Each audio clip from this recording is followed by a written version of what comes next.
Mario Orellana Mamani nació en Sicaya, Capinota, Cochabamba, en 1972. Realizó sus estudios superiores en la Universidad Central de Cochabamba, donde se graduó como contador público. Fue asambleísta departamental por Cochabamba, constituyente nacional por la ciudad de La Paz, primer secretario ejecutivo departamental del Movimiento Sin Miedo. Tras su profundo compromiso con el Movimiento Sin Miedo, asumió la candidatura a primer senador por Cochabamba. Orellana fue detenido el 29 de agosto de manera preventiva por un proceso iniciado en 2011, donde lo acusaban por falsedad material debido al registro de su domicilio legal para postular a un cargo en las elecciones departamentales del 2010. En cuestión de horas, fue enviado a una audiencia de medidas cautelares y después a la cárcel de San Sebastián. El 5 de septiembre, Orellana fue liberado tras que el juez determinara otorgar la libertad casi irrestricta.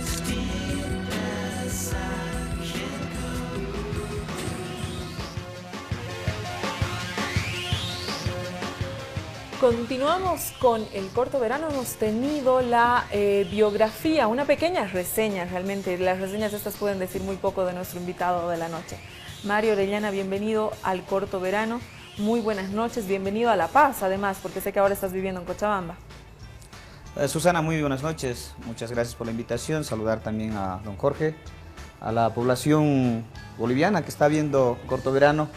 Sí, estoy de visita, yo diría, en La Paz. He venido solamente para corresponder a la invitación que se me ha hecho para este programa.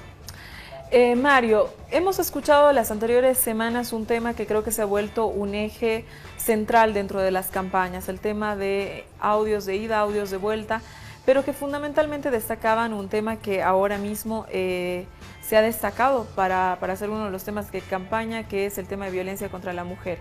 En la propuesta del MSM, ¿qué se va a hacer en favor a las mujeres? Bueno, primero, el Movimiento Sin Miedo tiene por postulados, por principios ideológicos dentro de nuestra tesis misma, y estaban en los principios de la creación y fundación del Movimiento Sin Miedo, la protección de las mujeres, el respeto a los derechos de las mujeres y la promoción de la participación política de las mujeres. Nosotros dentro del Movimiento Sin Miedo ya definimos la participación 50-50 y de equidad de género mucho más antes que se dieran las leyes. Esto lo pueden revisar en nuestros documentos de creación y de fundación, el primer estatuto del Movimiento Sin Miedo. Ahora mismo, ¿cuál es la propuesta? Y ahora, nuestra propuesta central está en que debemos, a través de las mujeres, combatir el hambre. Es en ese sentido es que estamos planteando en principio el tema de el almuerzo escolar, por ejemplo. ¿Pero qué vas a poner a cocinar a las mujeres? No, porque creemos que existen en este momento, hay familias o hombres, niños y niñas que no tienen la suficiente alimentación para poder desarrollarse tanto físicamente como intelectualmente. No te estoy entendiendo mucho, por favor, te rogaría que concretamente me digas cuál es la propuesta hacia las mujeres. Por eso le estoy explicando que las mujeres necesitan particularmente no pasar hambre. Y a colación de esto, el tema de la salud, por ejemplo, la propuesta muy concreta, nosotros estamos planteando el seguro universal de lactancia, que les otorgue un derecho a todas las mujeres en etapa de gestación, recibir un subsidio universal de lactancia para poder precautelar su alimentación, pero también precautelar la alimentación del bebé que está en proceso de gestación y posterior al nacimiento. Y conjuntamente a esto, para nosotros es fundamental comprometer la lucha contra la violencia de las mujeres. Este es el tema que inicialmente nosotros planteamos. Son políticas que se van a desarrollar en el marco de nuestro programa. Si te pidiéramos, Mario, dos políticas fundamentales, una y dos políticas para defender a la mujer de tanta agresión que ha estado viviendo, no solamente en estos últimos tiempos, pero que sí hemos conocido de manera pública en este último tiempo. Dos políticas fundamentales que ustedes pondrían en práctica en caso de llegar al gobierno. Primero, a ver, el tema de que los derechos de la mujer como tal, por ejemplo, en la participación política, sean de equidad, de respeto Últimamente las mujeres han sufrido mucha agresión, no solo física, sino psicológica. Por ende, necesitamos desarrollar normativas que permitan que las mujeres reciban el apoyo de las instituciones del Estado cuando sufren violencia familiar. ¿Y otra medida cuál sería? Ya lo he anunciado, el tema del subsidio universal de lactancia. Mario, queremos pasar a otro tema. ¿Dónde te has formado políticamente? Yo políticamente he empezado en el Movimiento Sin Miedo, sigo en el Movimiento Sin Miedo, y toda mi formación política, que son más de 15 años, tiene que ver con mi participación en el Movimiento Sin Miedo. ¿Se recibe ahí capacitaciones, Claro temas de sí. formación de cuadros? Claro etcétera? que sí, hemos tenido pues en nuestra juventud oportunidad de escucharlo a Luis Tapia, al mismo vicepresidente. El vicepresidente venía y nos daba algunas charlas en el Movimiento Sin Miedo, ¿no? Lo digo, es ahí justamente donde lo hemos conocido. Luis Tapia, Javier Bejarano, Fabián Yaxic, Diego Cuadros son los intelectuales de nuestro partido. Obviamente el compañero Juan del Granado, nuestro candidato a presidente, son los que nos han enseñado toda el conocimiento, la formación política que hoy nos permite participar activamente en política. Has nombrado a Fabián Yaxic, a Javier Bejarano, etcétera. Nosotros reconocemos que ellos son pues grandes cuadros, sin duda alguna Fabián Yaxic uno de los más destacados. ¿Cómo les sentó al Movimiento Sin Miedo que no elijan a gente preparada durante 15 años, cuadros preparados, y escojan una candidata invitada a vicepresidenta? Tiene que ver con esta visión de equidad de género. ¿No había mujeres en el Movimiento Sin Miedo? Había, pero hemos optado por un criterio de sugerencias. Fuimos justamente los compañeros de Cochabamba los que sugerimos que debiera ser una mujer la candidata a vicepresidenta. ¿Una mujer de Santa Cruz? No necesariamente, pero el partido mayoritariamente optó por esa alternativa. Después de que también la opción fuera planteada, nosotros sugerimos a la compañera Rebeca Delgado. ¿Por qué Adriana Gil? Porque expresa a la mujer, expresa a la juventud. Eso para nosotros representa, para nosotros Adriana es una mujer valiente, es alguien impetuosa. Las últimas encuestas, Mario, las últimas encuestas en Santa Cruz, que has conocido seguramente en días pasados, le están dando al Movimiento Sin Miedo el 2% en el departamento de Santa Cruz. Son las encuestas, déjame terminar, son las encuestas también tienen el respaldo de estudios serios. Estas empresas que están haciendo en muchos casos son serias. Yo personalmente ese 2% hace mucha pensar duda. ese 2% hace pensar que ha sido una decisión errónea la de Adriana Gil. Primero que esas encuestas no responden a la realidad. ¿A qué responden? A una manipulación de la quién? información de estos grupos empresariales que se dedican a las encuestas y que sabemos ¿Y que favorecen a quién? Claro, al gobierno nacional. A ver, ¿Están contratadas por el gobierno? Nosotros estamos hablando de una... una... CAINCO son propietarias de una de las importantes encuestadoras que sacan estos resultados. Entonces, conocemos de dónde vienen estas encuestas. Mario, nos ¿Cuál es el diciendo objetivo? Que ¿Cuál el es deber, el porque tú sabes que el Deber y Unitel fueron los que publicaron las últimas encuestas, las de los equipos No son Mori. Unitel ni el deber las que hacen, son justamente que recurren a estos trabajos de estas empresas pero el deber es una empresa de mucho prestigio. Lo que hacen los medios de comunicación solo es publicarlas, nada más. Pero está comprometiendo su prestigio cuando las está publicando, porque además Equipos Mori ha realizado una encuesta a solicitud del periódico El Deber, entonces está comprometiendo también su prestigio. Vamos a hablar ya de experiencias electorales pasadas. ¿Cuán contradictorios han sido los resultados con las encuestas? Hoy en día la población no va a decidir en base a las encuestas, así que están haciendo en vano el esfuerzo de querer orientar o dirigir el voto de la gente. ¿Quién hace ese esfuerzo? ¿Ah? ¿Quién hace ese esfuerzo? ¿Las empresas encuestadoras? Las empresas encuestadoras que tú las conoces, sabes muy bien de quién estamos hablando. Y sabemos que corresponden a grupos de poder económico. Lo que no entiendo mucho es la vinculación de los equipos Mori y El Deber con los grupos económicos. Investiga. No, hay que ver quiénes son los dueños y ten la seguridad que lo vamos a hacer, pero yo creo que están vinculados esos dueños. Para nosotros será claro, nosotros no solo no creemos en las encuestas, simplemente decimos que las encuestas en todos los actos electorales han tenido una variación muy significativa, así que la gente que nos está viendo y nos está escuchando, no va a decidir en función de las encuestas. Es una manipulación y con un interés político, está claramente. Porque están lo otro vinculadas, entiendo que lo que estás queriendo decir es que están vinculadas a algún partido político en específico. No, son esta actitud de yunquerío, ¿no ves? De grupos de poder económico que quieren quedar bien con el oficialismo, quienes hacen la tarea de manipular la información para hacer creer que Evo Morales Entonces, los del deber invencible. son los yuncus de Evo Morales. Yo no he dicho deber, yo no he dicho el deber. Bueno, pues estamos hablando de una encuesta pero no publicada por el deber y creo que eso merece una seriedad. Susana, te lo estoy aclarando, Susana, de que los medios de comunicación lo único que hacen es publicarlas. Son otros los que hacen las encuestas. Bueno, claro, ustedes no creen en las encuestas. Bueno, claro. Pasemos de tema. Por lo menos creo que nos hemos engorrado en un tema que no tiene mayor sentido. Te hicieron una entrevista súper interesante en Página 7 hace poco. ¿Cuántos días estuviste preso, Mario? 8 días. 8 días. En esos días hablaste de que leíste muchos libros de Marcelo Quiroga Santa Cruz. ¿Cuáles fueron estos libros? No dice muchos libros. He dicho que he leído un libro que hace referencia a Marcelo Quiroga Santa Cruz. Ah, que hace referencia a Marcelo. No, en la entrevista justamente es un libro Marcelo Quiroga Santa Cruz. Es el último libro que se ha producido referido a los discursos de Marcelo Quiroga Santa Cruz, en donde están, si no recuerdo, 11 o 12 discursos de Marcelo Quiroga Santa Cruz. En el Parlamento. En el Parlamento. ¿Qué es lo que más te impresionó?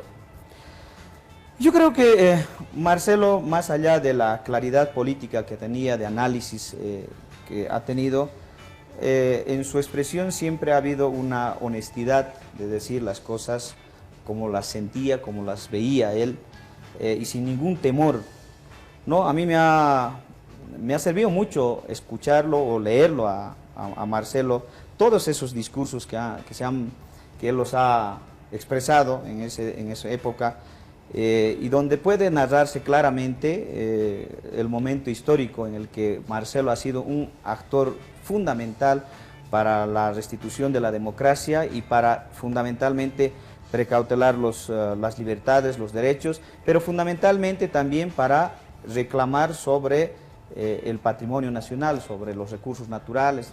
Eso es lo que más me ha impresionado. Sobre esos días que tú has estado detenido, Mario, hay sensaciones encontradas en el país. Alguna gente que sabía de tu presencia esta noche acá en el programa nos señalaba que de alguna manera, una de las sensaciones, que de alguna manera tú habías sido víctima, si quieres, de un supuesto poder político ejercido desde la gobernación en el departamento de Cochabamba.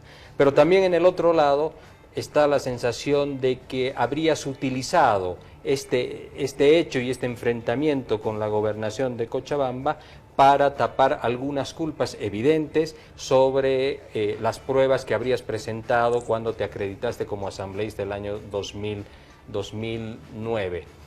La pregunta es, las fechas son absolutamente, son coincidentes entre tu estadía en la ciudad de La Paz y tu arribo a la ciudad de Cochabamba. Si te tuviéramos que preguntar en conciencia, Mario, ¿tú te sientes víctima o evidentemente sabes que hay algunas pruebas que son difíciles de demostrar y que no acreditarían tu estadía como residiendo en la ciudad de Cochabamba? Yo no me siento víctima. Yo no he tomado ninguna acción para sentirme víctima, pero además no es la actitud que me gustaría asumir. Pero no, la campaña mediática que está y la misma campaña proselitista del Movimiento Sin Miedo muestra como que ustedes son víctimas de un poder político y de un abuso político. Lo que ha ocurrido con nosotros es un hecho de injusticia, ¿no? Que tiene que ver con una persecución política. ¿Cómo tú explicas que una denuncia que fue rechazada por autoridad competente como un fiscal, la gobernación se dio a la tarea de revertir esa resolución de rechazo? Posteriormente se olvidaron 3 años de ese proceso que no tiene ni pies ni cabezas, ¿no? Y que justamente se han acordado en este proceso electoral y se han acordado cuando he renunciado a la Asamblea. Mario, yo lo que quiero decir... Una pregunta que quiero hacer, que es aclaradora en el marco de lo que tú estás contestando. Que me permitan responder a la pregunta solamente en el marco de esa explicación. ¿Es verdad que es un militante del Movimiento Sin Miedo el que hubiera metido esta denuncia? Sí, es verdad. Es verdad. Y tiene que ver pues con esas rencillas que se generan en la política, esos odios por las propias frustraciones que las personas sufren en sus aspiraciones personales y que posiblemente responsabilizan a mí sus frustraciones y obviamente han planteado esa denuncia que vuelvo a reiterarla, ya fue rechazada por autoridad competente. A ese ¿no? punto, Mario, fue rechazada por autoridad competente, como tú dices. Un fiscal de instancia superior después señaló, emitió una resolución donde involucraba al órgano electoral de Cochabamba, a la gobernación y a la asamblea departamental. Entonces, la gobernación no tenía otra salida que asumir este proceso. Y has tenido también una audiencia en mayo de este año, que fue suspendida por distintos motivos, y también una audiencia que iba el 5 de agosto, que también fue suspendida por un tema de horarios. Lo que te quiero señalar es que parece que hay una coincidencia entre las grabaciones, esto cuando uno va mirando la documentación, entre las grabaciones que tú has hecho públicas y el proceso en los tiempos que se ha llevado adelante. Bueno, como le digo, es evidente que ha habido pues una audiencia en mayo que era para que el señor juez resuelva una objeción a la querella que nosotros hemos presentado en nuestro derecho al debido proceso, ¿no?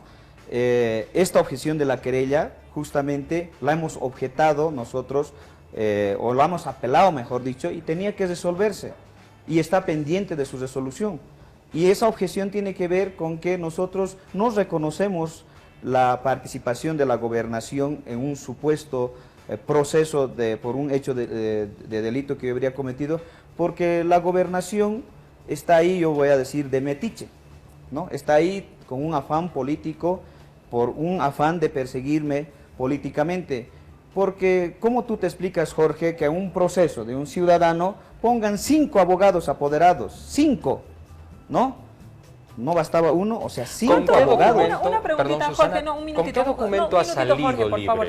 ¿Cuánto tiempo ya tiene este proceso? O sea, ¿cuánto tiempo estás en este proceso? Desde junio del 2011 es el proceso. Ah, entonces ya, bueno, ya tiene sus añitos. ¿Con qué documento has logrado obtener nuevamente la libertad? Con un documento de un contrato de trabajo, pero que la norma dice que yo debería haber demostrado tener trabajo o actividad lícita,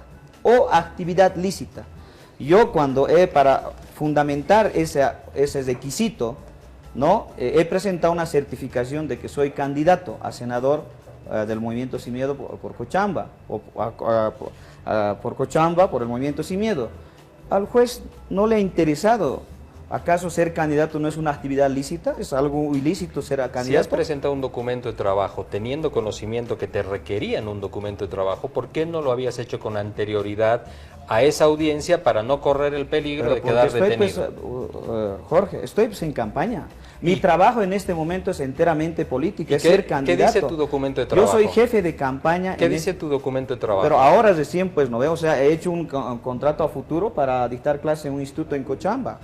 Es un contrato de trabajo nuevo. Nuevo, justamente, que he tenido que presentar porque el juez no quiere reconocer como una actividad lícita el hecho de que yo sea candidato. Y la norma dice trabajo o actividad lícita, ¿no? Ser candidato es una actividad lícita, así que no se tenía que mandarme a la cárcel y ahí se... Y la comprobación de esto, permítame... Mire, ¿cómo tú te explicas, Jorge, de que la policía me esté esperando ya con sus manillas una hora antes que el juez haya dado sus fundamentos para dictar la resolución de mi encarcelamiento? Ya la policía estaba en la puerta, o sea que todo estaba preparado. ¿Por qué el juez no realizó la audiencia en la sala de audiencias? ¿Por qué lo instaló en su despacho y no permitió que mis familiares entren a esa audiencia de medidas sustitutivas? Pero además, ¿por qué el juez no respetó esta apelación pendiente que tiene que darse en el Tribunal Superior? ¿Cuándo tienes una nueva audiencia? Seguramente la nueva audiencia va a ser justamente para que el Tribunal de Alzada resuelva esta apelación, justamente que tengo conocimiento que ya se ha sorteado, hoy día se ha sorteado, para que el Tribunal de Alzada resuelva esa apelación con respecto a la objeción de la querella. Eso tenía que haberse resuelto antes de aplicarse las medidas. Tú has señalado, en este caso, Mario, tú has señalado que vivías en la ciudad de Cochabamba al momento de habilitarte. Ese es el problema central. Yo voy a seguir 2009, ratificando al momento que mi de residencia siempre ha sido en Cochabamba. Sin embargo, cobrabas un sueldo y eras consejero departamental en la ciudad de La Paz. También voy a ratificar, y lo he ratificado en mi primer memorial al fiscal de materia. Pero ¿cómo se puede hacer eso? A ver, cuéntame. Porque, a ver, ¿cómo tienes tú un trabajo en La Paz, pero en realidad vives en Cochabamba? Sencillo, es muy sencillo esto. Cuando no se quiere entender, no se va a entender. No, por eso te pregunto, por eso te digo que me lo expliques. La anterior Constitución preveía que para los cargos electivos o de designación, el requisito que un ciudadano tenía que cumplir, entre otros, ¿no ve?, es el de tener un domicilio en la jurisdicción de la cual quiere ejercer la representación o ser designado. Para ser consejero, ese era el requisito, un domicilio. La nueva Constitución establece que el requisito es la residencia. Entonces, si ustedes revisan un diccionario cualquiera y hacen una comparación sobre la definición de esos dos conceptos, uno de domicilio y otro de requisito, van a entender perfectamente. Lo que sucede es que la gobernación no quiere entender esto y dice, no, pues ¿cómo que no? Y no quiere entender toda una explicación narrativa que doy yo de cuál era mi actividad principal después de que he dejado de ser asambleísta. Lo que pasa, Mario, es válido lo que tú dices, pero lo que sucede es que cuando una persona hace una declaración jurada y en esa declaración jurada emite decir la verdad, tiene un proceso penal. Jorge, yo no te estoy juzgando, lo que te estoy señalando, permíteme, lo que te estoy señalando es que tu proceso es porque una de las partes cree que has emitido una declaración jurada que no coincide con la verdad y tú estás señalando lo contrario. Pero a ver, Jorge, ¿tú cómo te explicas? A ver, hay una supuesta víctima que es la gobernación. Son instituciones que recién han nacido a la vida institucional. Más que la gobernación son militantes de tu partido. No tiene nada que ver. En este momento es la gobernación quien porque está... la demanda viene, la denuncia viene desde un militante de tu partido. Puede pues hasta tú puedes tener una denuncia, eso no te hace ¿Por qué alguien de público. Tu partido, Mario? Pues te estoy volviendo a reiterar, son pues parte de estas vendetas políticas que se dan en el MAS, que se han dado siempre. Hay gente pues que cree sentirse afectado en sus intereses, en sus aspiraciones y recurren a este tipo de cosas. Es parte de la politiquería, ¿no? Cuando alguien denuncia a alguien falsamente, yo te estoy diciendo... Yo he cumplido con un requisito para ser consejero y a nadie le he ocultado, porque cuando he sido candidato, como ahora, el 2010, en ese mismo currículum que se presenta, he dicho consejero de La Paz y justamente uno de los canales en ATV. O sea, nunca he mentido, nunca he ocultado, ¿no? Pero mi actividad principal son política desde 15 años. Bien. Y podemos hablar de eso y eso es lo que ha comprendido el fiscal de materia para haber fundamentado y dar su resolución. En los próximos días seguramente se va Además, eso lo vamos a resolver ante el juez, ante el tribunal. Terminando esto, Mario, ¿tú tienes la sensación de que sí vas a ser senador del Estado Plurinacional? Estamos muy esperanzados, estamos muy optimistas. Por eso es que mi vehemencia en decir, yo no creo en las encuestas, porque recibo a diario el cariño, el apoyo de la gente, el reconocimiento de la gente, porque yo no he llegado pues a ser candidato a senador tirándole el saco a alguien, ¿no? Yo estoy acá de candidato a senador porque primero soy el principal dirigente de mi partido en Cochabamba, pero además por un mandato de mi partido que me ha pedido que como su principal líder en Cochabamba tengo que asumir este desafío de la senaturía y he dejado el cargo de asambleísta justamente para participar en estas elecciones. Yo a diario, te digo, a diario estoy en las calles con el mayor esfuerzo, con todas las limitaciones que tenemos, Jorge, y para poder desplegar una campaña y que nos permita recibir el apoyo, el respaldo de la gente y seguramente van a ser los cochabambinos los que me den el honor, este mandato de ser un representante y si eso ocurre, vamos a trabajar comprometidos. Bien, Mario, como lo hemos hecho como asambleísta. Jorge. Gracias, te agradecemos el haberte desplazado hasta la ciudad de La Paz. Acompáñennos después de este corte.